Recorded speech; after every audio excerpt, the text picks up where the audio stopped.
Olá, tudo bem com você? Hoje vamos meditar nas palavras do apóstolo Paulo registradas em 2 Coríntios capítulo 7. O verso 1 diz que a vida do cristão deve ser de santidade, pureza e temor do Senhor. O verso 2 diz que a ninguém tratamos com injustiça, a ninguém corrompemos, a ninguém exploramos.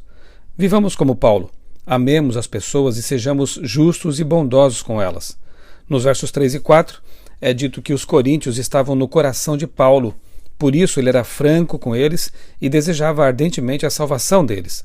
Paulo não procurava fazer média, como se diz, simplesmente para agradar as pessoas. Ele era honesto e sincero para com elas, porque assim poderia fazer com que elas repensassem sua conduta e buscassem de Deus o arrependimento, a santidade, mudassem de vida. O verso 6 afirma que Deus conforta os abatidos. Busque a Deus se estiver sofrendo, se estiver passando por um momento difícil. Creia nesse verso, creia nessa promessa que diz que Deus é aquele que está do lado dos sofredores e conforta aqueles que precisam de conforto. Verso 8, Paulo foi firme em suas repreensões aos coríntios, porque os amava e não queria que eles prosseguissem no caminho da destruição. Verso 9, Paulo se alegrou com o arrependimento dos coríntios, assim como Deus se alegra quando nos arrependemos e voltamos para Ele. 10 e 11, Deus permite que nos entristeçamos para que nos arrependamos e vivamos. Já as tristezas do mundo nos levam ao desespero e à morte.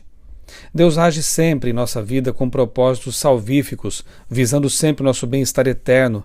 Ele quer que nós sejamos salvos e, às vezes, usa situações difíceis, momentos tristes, para fazer com que pensemos em nossa situação diante dele, para fazer com que nós repensemos, talvez, uma conduta, um caminho errado em que estamos, talvez, ali caminhando, trilhando, para que possamos voltar atrás e entender que somente com Deus podemos ser realmente felizes. Deus age em todas as coisas visando sempre o nosso bem eterno. Não se esqueça disso. E lembre-se de que, como o próprio Paulo diz, todas as coisas cooperam para o bem daqueles que amam a Deus. Verso 14, mesmo que os coríntios tivessem tantos defeitos, Paulo falou bem deles para Tito. Essa é uma grande lição. Nunca falemos mal da igreja ou dos irmãos. Que de nossos lábios sempre saiam palavras positivas, palavras boas, palavras de encorajamento e de edificação. Verso 16, Paulo diz: alegro-me porque em tudo posso confiar em vós. Isso é reforço positivo. Devemos agir assim com as pessoas, com os nossos filhos, exaltar sempre as qualidades e não os erros. Esse é um capítulo muito bonito também. Aqui nós vemos que por meio de Paulo, Deus ilustra a sua maneira de agir conosco, com firmeza, mas com amor, visando sempre nossa salvação eterna. Eu sou o pastor Michelson Borges, desejo a você um dia muito feliz na presença desse Deus que nos conforta em meio às tribulações.